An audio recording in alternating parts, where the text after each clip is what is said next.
Hey everybody, it's Safi and Marco to shout out movies. The only movie review show on YouTube to review movies in terms of food. And it's just Marco here. This is bad because I don't know why I'm like that guy in Mary Poppins right now who kept on laughing.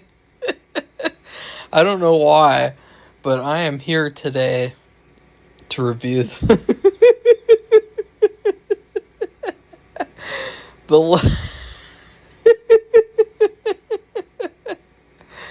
last. What am I even laughing at? Okay.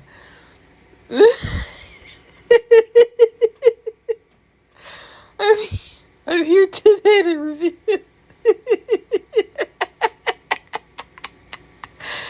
I am.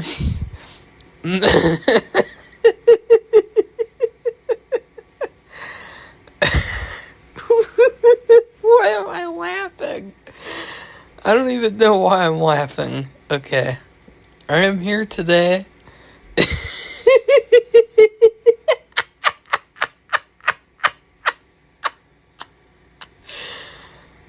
I am here today to review the last Sharon Tate movie. And finally, I thought I was going to laugh again, and I was like, uh-oh. Originally, I was going to review this movie tomorrow, but I thought I'd just go ahead and get it out of the way on Thanksgiving, since I thought, I already watched one bad movie, so even if this movie was bad, I was like, whatever. Because on Halloween, I chose to watch like two of the stupidest movies ever. Two of the stupidest horror movies. I chose to watch Phantom of the Opera, Claude Rain, and Scars of Dracula. And those two movies suck for the most part. And so, it doesn't matter if I watched two bad movies on Thanksgiving, but thankfully, this movie was not a bad movie. It's weird because it has a very poor rating on IMDb, and a lot of people seem to not like this movie, but honestly, I loved this movie. I for the most part. There are some huge problems that I will... I'm going to criticize them. I'm not going to criticize Sharon because she once again did an incredible job. I mean, anything that she's in, she's always the best part of it. Easily. And in this movie, it was no exception. From beginning to end, she brought something to the table that no other actress could have brought to the role. But there are a lot of other good things about the movie, too. And the movie in general, I really love the story. This is my kind of movie. This is exactly the type of movie that, I would want to make, or that I would want to see in theaters. This is exactly what I would want in a movie. Because it's such a good plot. I mean, okay, so the plot is about this barber. And we will talk about some other stuff too, because there's a lot of other, because we've talked about the hidden meanings, and we've talked about the weird things behind the scenes, and we will have to talk about that in this video as well, because there's quite a few things to mention. But I want to run through the plot and run through what I thought of the movie on the surface level, because I think that that's very important as well. And then I am going to get into the deeper level, which will probably turn a lot of people off, which I don't really care. So this is about a barber named Mario. And he inherits these chairs after his rich aunt dies, I believe. I can't really remember because so much stuff happened. And the beginning went by really fast, and it was hard to get used to this movie because I watched it on very poor quality on YouTube. They said that it was like the Italian version, but they put the English dubbing over it, and then they put the English soundtrack on it. So I have no idea. This movie was fucked up. Like this whole movie, the character, he keeps on like taking chairs apart by stabbing into them, and the springs come out, and it goes like boing, boing. It's really, really funny. That's like what they did with this movie. Like they literally did to this movie what the characters do to these poor chairs. So he inherits these 13 chairs. And right off the bat, you get 13. And as well, it's worth mentioning that where Mario's barbershop is, guess what the number is on the thing? I don't know what you call these things, but there's like a top over where you walk. I don't know what it's called. An arch? I don't know. You have 1066. And so what does 1 plus 6 plus 6 equal? It equals 13. So that's already a big red flag. And now he gets these 13 chairs, and he immediately pawns them off like an idiot. And then he also sees that, like, a painting that he was also given, there was a note in back that said that in one of these chairs there is jewelry that is worth like $150,000 or maybe just $100,000. So he quickly gets his shit together and tries to get these chairs back. But then he finds out, thanks to the shopkeeper guy, he has this girl working for him named Pat, or Patricia. I'm not sure if it was his daughter, I can't remember, but she's working with him. And she's like, "Look, I got your money." And he's like, "No, I want my chairs back right now." And, it gets into this big adventure with these two characters where they have to go all over the place. Like, this is a Mission Impossible movie. Like, this is a James Bond extravaganza trying to find all these chairs and get the jewels out of the chairs. It is so epic, this movie. And I say epic because it really is epic. I mean, it's funny, it's intense, it's suspenseful, it's really, really entertaining. That being said, it's not a perfect movie.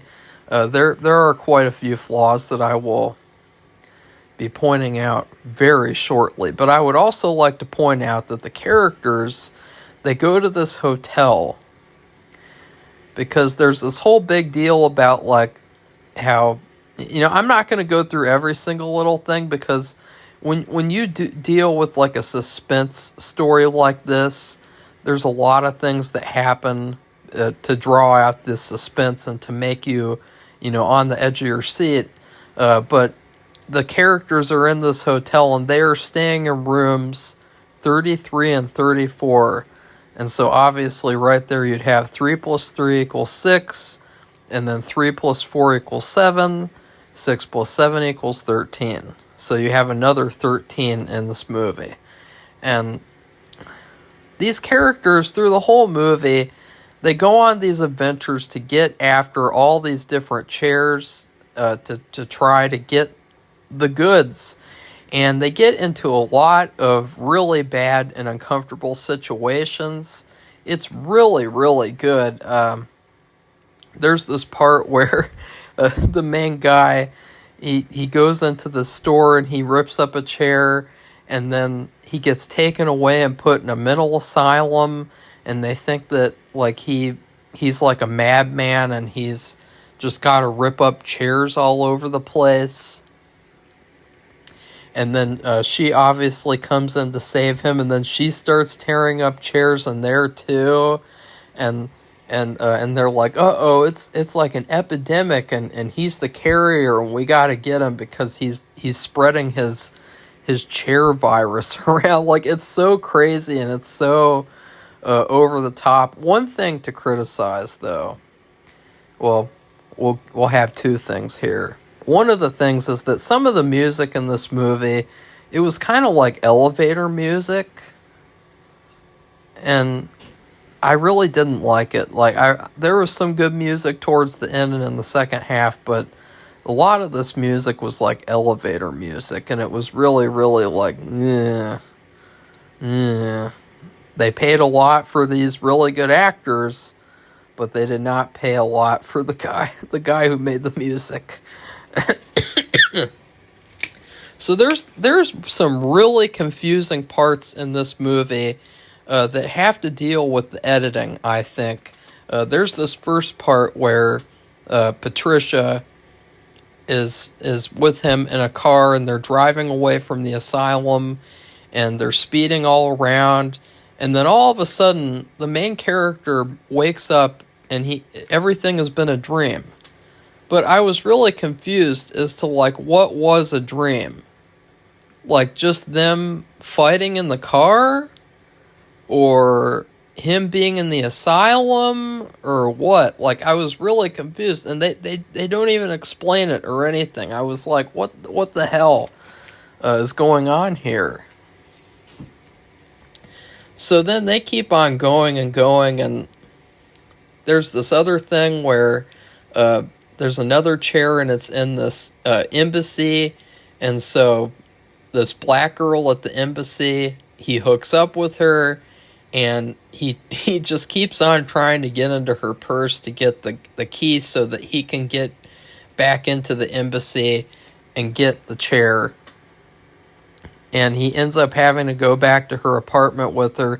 And this main character, by the way, in the Wrecking Crew, that character, Matt, he was trash. He was really trash.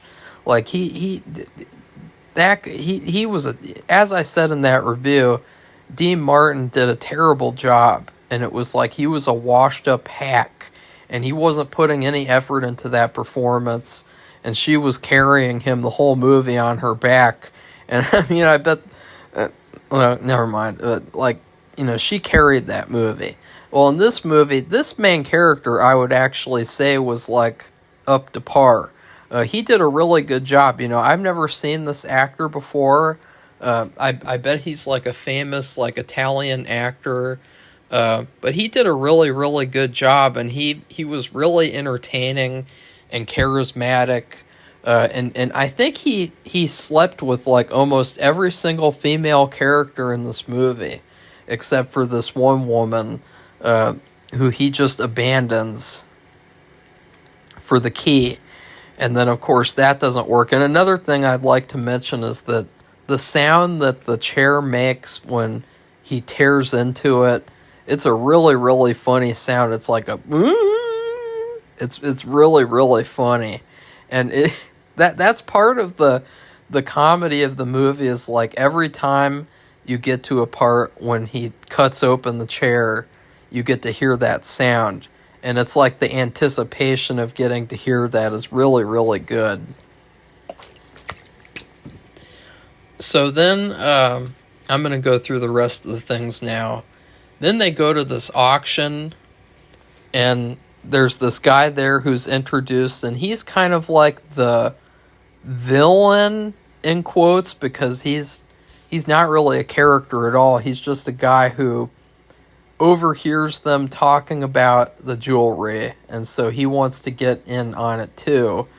They bid on the chairs, and then they lose them because the guy switches the tags, and so they get this stupid statue instead that they never wanted.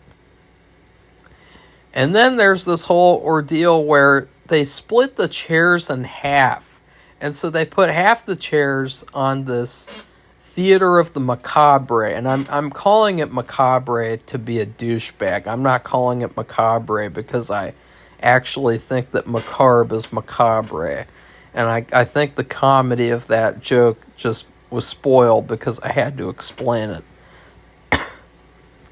So he goes to the Theater of the Macabre after the whole prostitution thing. Oh yeah. And then and then one of the chairs is delivered to this prostitute's brothel, It's not really a brothel because it's just her place, but she's got like a maid and everything. Like it's like a mini brothel. It's really weird. It's got like 2 or 3 rooms, and I guess she just goes to each one in a rotating fashion. Like, that's kind of weird. They didn't have a lot of money for this movie. You can tell, but, the money that they spent, they used it very well. That's for sure. And he says to the prostitute that his fantasy is that he likes to cut up the chair, and then she doesn't do anything. And so he's cutting up the chair, and she's listening in a separate room, and she's like, ooh, like she thinks that he's getting off on cutting open the chair, and then of course it's not in there. And it's like every single time that the movie is not going to end, because if they found the necklace, the movie would be over. So they can't find it at all until like the end, maybe. So then Patricia continues on and goes with probably the worst character in the movie, which is bad because that leads to the bad ending. This guy named Stanley. Apparently she used to date him, and he was a jackass, and so she broke up with him. His father, I can't even remember. Somebody that he worked with, this old guy, another like famous person in Italy, he wants the chairs. I think it's like 4 chairs, and so she goes with him to Italy, with the promise that she'll get open the chairs. And meanwhile, I feel like this sequence was the best part of the whole movie. There is this extended sequence where we get to the Theater of the Macabre, and Orson Welles is playing Dr. Jekyll and Mr. Hyde. And it's really, really good, because it's just like classic theater, classic like fun 60s stuff. And there's this whole extended thing where that guy from earlier who switched the auction tags, he comes and he's following them, and so it's him and the other guy, and they're duking it out on the stage to get these chairs, and it's really, really funny. I mean, it's such an amazing part.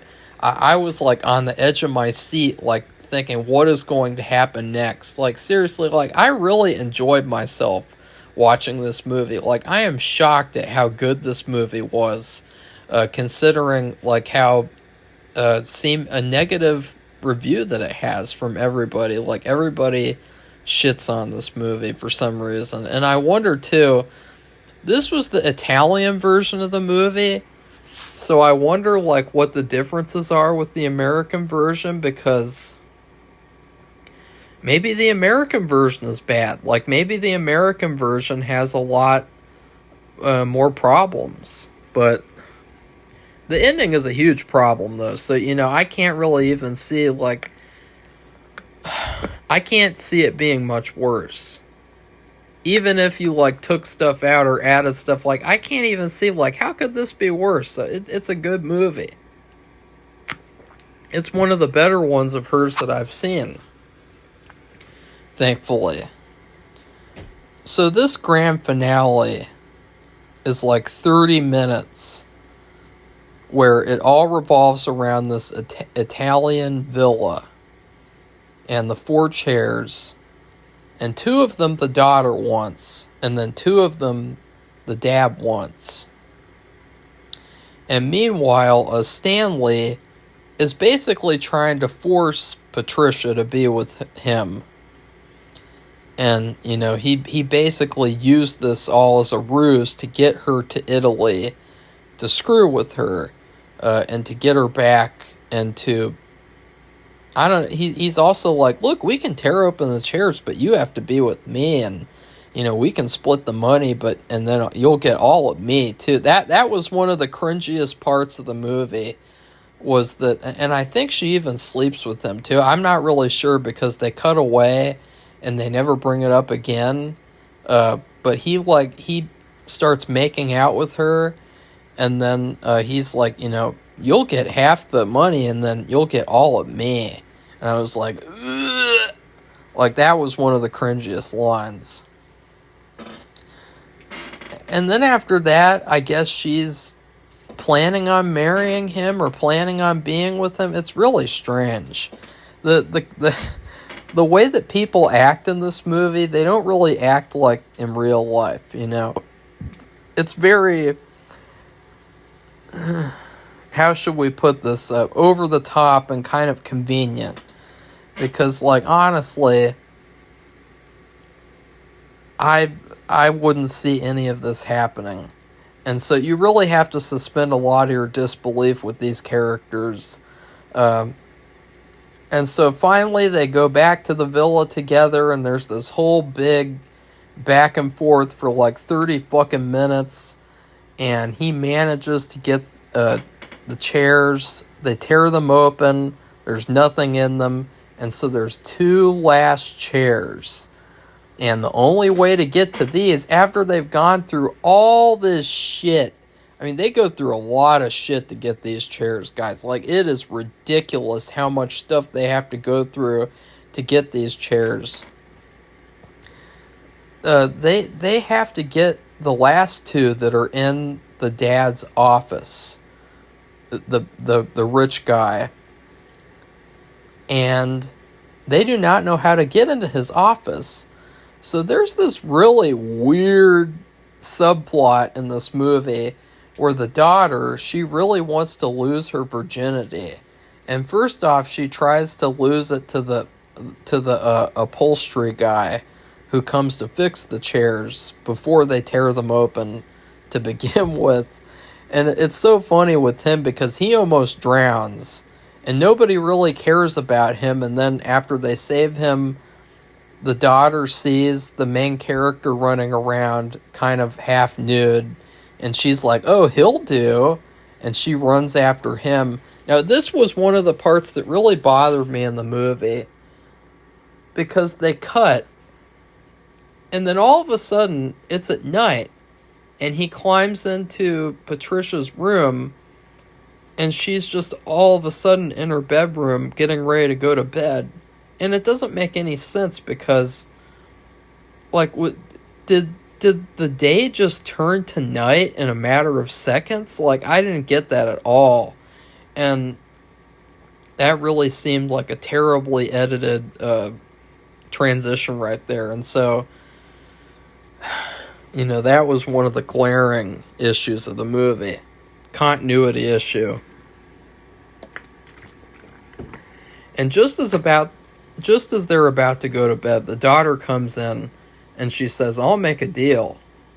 If he takes my virginity, then I'll help you guys get into the office. And I was like, God, this guy gets everything. He gets everything. He just, even though he doesn't get the necklace in this chair, he gets everything. Everything. Okay? There isn't one thing you couldn't get in this movie except for that damn jewels in the chair. That's how funny it is. He can get everything else. He can get everyone else. But he can't get that fucking chair with the jewels in it. So then this is the part that pisses me off. It's not like I needed to see a sex scene. Okay, I didn't need to. But there's no transition from that moment to him being in the office. It's just all of a sudden they cut, and then he's right there in the guy's office talking to him. He's in a disguise, and Patricia is waiting below the window so that he can just jump down into the car like he's in a cartoon. It doesn't make any sense because, in a normal movie, you get to see, come on! It's a movie! What was the editor thinking? Just because you needed it to be an hour and 30? You can put a couple more minutes in there. so that the audience can have a clue what's going on. So that really, really bothered me. I know I sound very calm right now. It's because it's very late at night. But that really bothered me. I hated the fact that, like, all of a sudden they just jump. And it's like, oh, he's there. Like, you're supposed to put the story together or something? I don't know. It really pissed me off. And I was really loving the movie and saying, like, look, this is one of the best movies I've seen all year. And if it ends well, it's going to be one of the best movies of all year. But it got bad at the end. What ends up happening is that the guy leaves the room for a second, and then Mario cuts open one of the chairs, and then he gets nervous because the guy's just about to get back in the room. So he takes that chair and throws it out the window. Well, the problem is that they moved Sharon's car so that this orphanage truck could pull up, and they have all this furniture that they are giving to this orphanage, the Santa Rosalia or something orphanage, and he throws the chair in that truck, and I thought that was hilarious. But so that last chair that he threw, that was the chair with the jewels. So then him and Sharon, Patricia, they go to this restaurant and they're eating spaghetti with no sauce. That was very strange. That kind of pissed me off too. I mean, I don't want to complain too much about it, but spaghetti without sauce is like life without happiness. And he sees on the television, they both see that they found the jewels at this orphanage, and he's like, and I think she's like, well, let's go get them back. And he's like, you're gonna go there and take the jewels away from these kids? And then you see this like hilarious video of these poor little sick or sad orphans, and they all just have these sad faces, and it's like just so funny because it's like, after all that they've been through, like, they really did deserve those jewels. But instead, you know, they really can't because those kids do deserve them. These are orphans, and, you know. So, yeah, it just... But that's not the bad part. If it had ended like this, and then they walked off into the sunset together, I would have been just fine. But no. It ends with him going on a boat back to London, and she stays in Italy to marry Stanley, the art guy, the douchebag, for no reason at all. The only thing that I can think of, and I don't even think this is true, the only thing that I can think of is that they didn't have the money to have her an extra day or to get her to that other set. But I don't think that's the case. I think that this is the ending that they intended for, and that pisses me off, because there was no reason in hell for this character to randomly decide at the end of the movie that she wanted to stay with this boring, stupid, douchebag art guy instead of getting with Mario. That was really, really bad right there. That there at the ending. So the main character, he's a little sad. I would be very sad too. In fact, you know what I would do? I would stay in Italy, and I would hire fucking Benicio del Toro from Sicario to come and deal with those fuckers, you know, at the villa.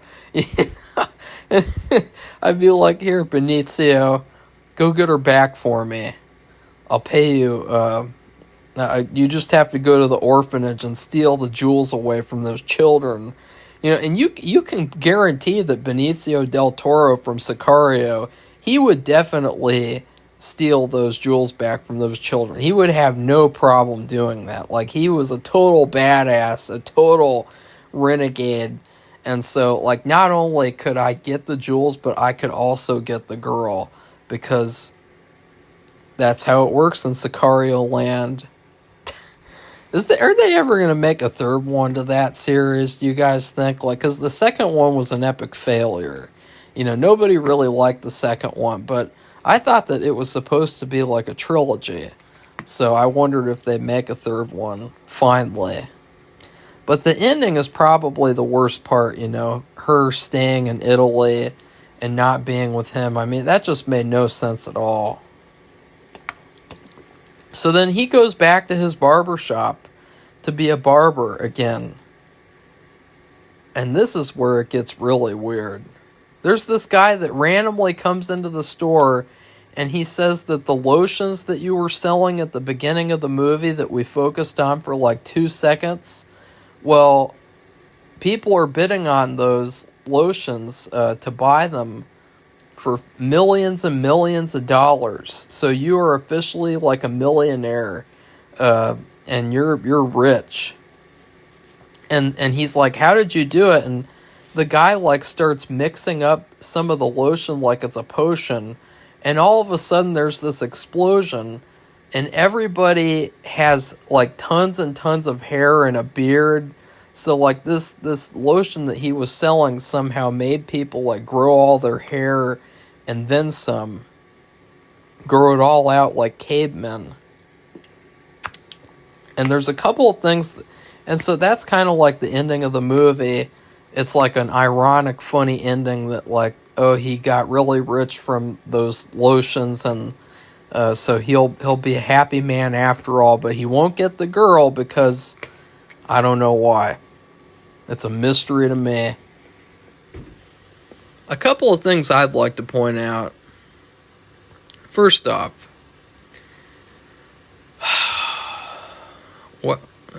First off, at the ending of the movie, the main character, when he gets all of his hair grown and they have the shot of him and he looks really crazy at the end, he looks like Charles Manson.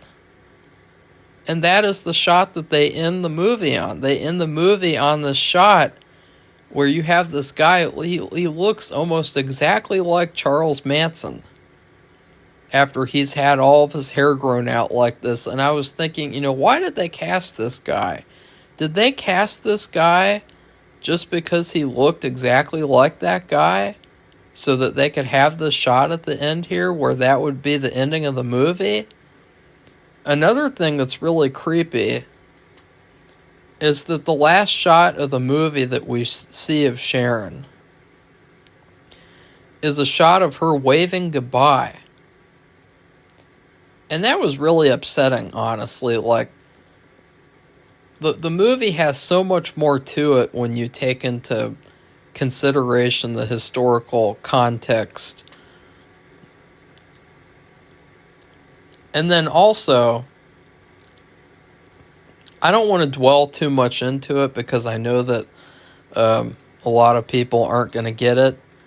But let's just say this. The idea of a guy who's really good with hair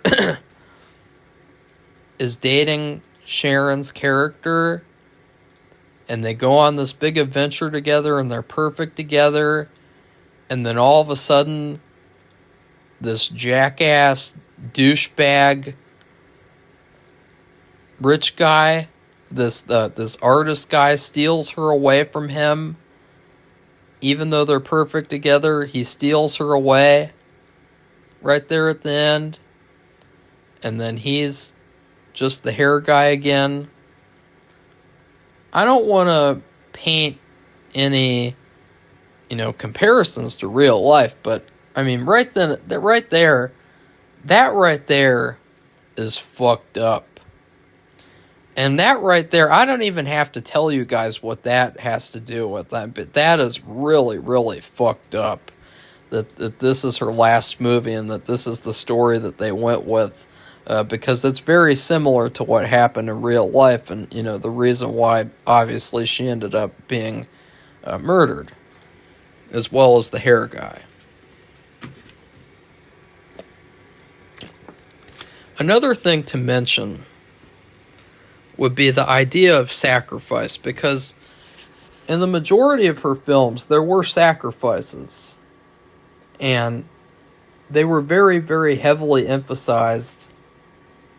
Well, in this movie,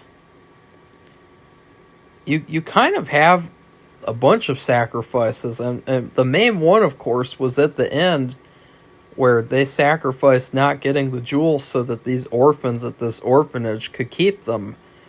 And they could get all the money so that they could make the orphanage better.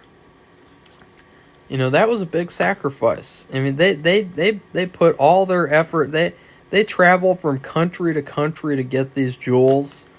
They got in trouble multiple times. They could have been killed. They could have been arrested. That all the stuff could have happened, and they really worked hard. But they did that at the end. They decided, let's just not. Let's just let the kids have it. So finally, I'd like to bring it back for full circle before I do my food review. I looked at the trivia on IMDb, and there's something that's very interesting. Sharon herself told the producer of the movie that she hoped that this would not be her last movie, because she found it very ironic that her first movie was 13 as well. Because, like, Eye of the Devil, when that movie came out in theaters, it was still being called 13. You know, I found an interview with her on, I believe it was Johnny Carson, and she was advertising the movie as the title 13. She was not saying Eye of the Devil. She was saying it was a 13. Well, this film, it was going to be called 13 as well. Like, that's how hilarious this is. Like, they were fully intending on calling this movie 13 too. But they changed it just for her. They said, like, look, we'll just call it 12 plus 1. And it's kind of sad too, because, like, it really is the perfect title for the movie.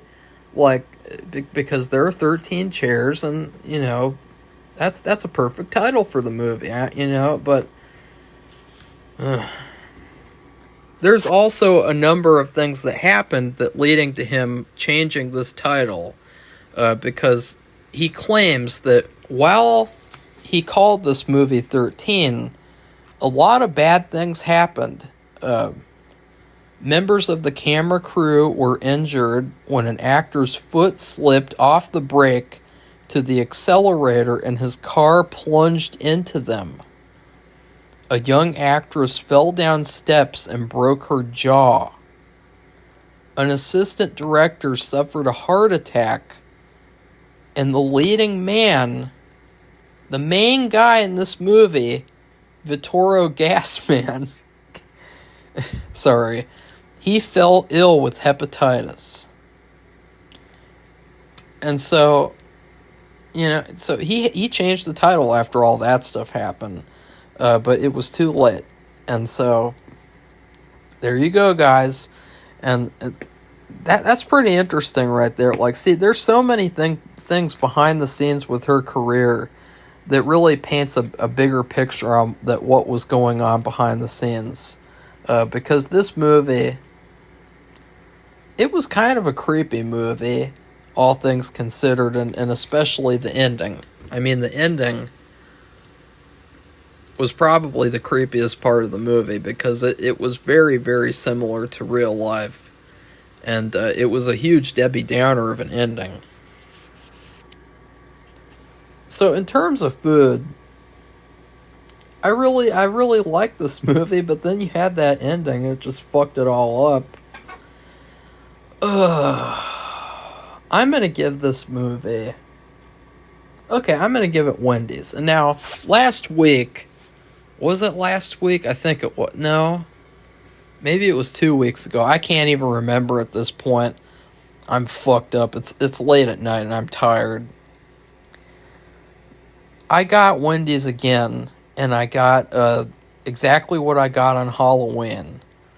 Except I didn't get a Frosty because their Frosty machine was not working.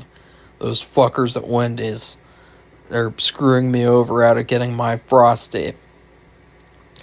I got a loaded nacho cheeseburger and I got fries with ranch dressing. And then I had something at home to drink that was a shake. So I de-thawed that, and then I drank that. And I ate this meal, and I thought, this is really, really good. It's exactly like on Halloween when I got that really delicious Wendy's meal. But then, the next day, I was in pain. Like, I woke up and like, I couldn't sleep because I was in so much misery. Like, I had all these stomach pains, and it was terrible. And, you know, I could just tell that, like, I was going to have some stomach problems. And I got probably some of the worst food poisoning I've ever had from Wendy's. I believe it was the tomato on the loaded nacho cheeseburger sandwich, because the tomato did taste weird, but I just thought it's because it's tomato. You know, I hate tomato, so it didn't surprise me that tomato would taste weird. I should have checked it, though. I guess even though the people who work at these places, they're supposed to inspect everything, I guess they don't really do their jobs anymore. So I guess I got to inspect every single element individually when I go to these fast food places. And I don't even want to go to Wendy's ever again after this food poisoning. But it was so bad. Like, I had horrible stomach pains. I had, other things I won't say because it's gross. And then the worst part was that it gave me bad headaches. And I had never had this before in all my life where, you get food poisoning and you get a headache. So it came as a huge surprise to me that you could get that from having food poisoning, that you could get headaches. So it was like a nightmare, and it was horrible, and I felt like I was on the brink of, just the end. Like, it was so bad, it was like the worst thing ever. I'm so shocked that I could even do a review that day. Like, that's how fucked up I was.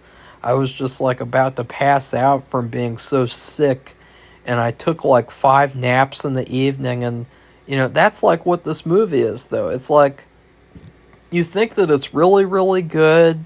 You think it's a lot like The Wrecking Crew, which was the last Sharon Tate movie that I watched. But then, nope, all of a sudden, wah, wah, wah. And you get that food poisoning, and that the food poisoning is the ending, the nonsensical ending. Like, I get it, she had history with Stanley, but there was no reason for her to go back with him at all, unless her character was suddenly a gold digger, because he did promise her like 50% of his art gallery or something, I don't know. But there was no reason for her to get with him when she was with the main guy. She was a little upset about the whole virginity thing, but she got over it pretty quickly because she never talked about it again. So,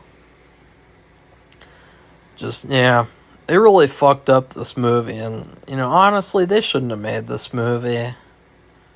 It really wasn't worth it, honestly. Like, I know that making a movie is very important, and that this movie had a really good script until that ending, but after we've seen the end results, I don't think that this movie was worth the time.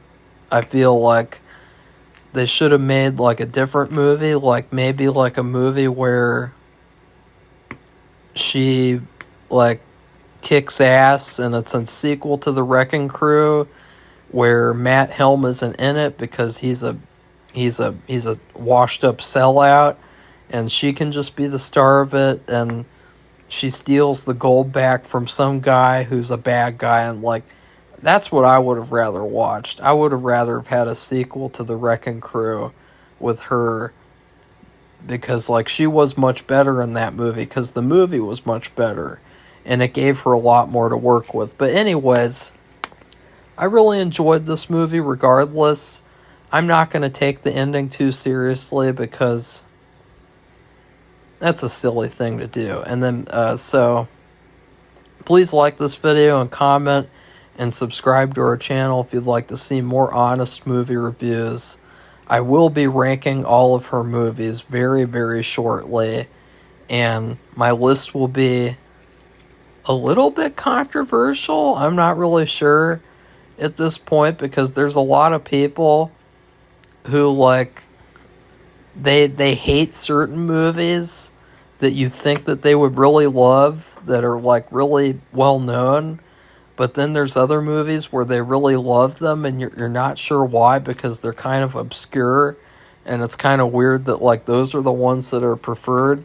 Because, like, this one, I'm really surprised that this one isn't more popular. I guess it's because it's hard to find, which is really sad because, you know, all of her movies should be put in a vault and protected forever. And so, yeah, goodbye, everybody. See you soon.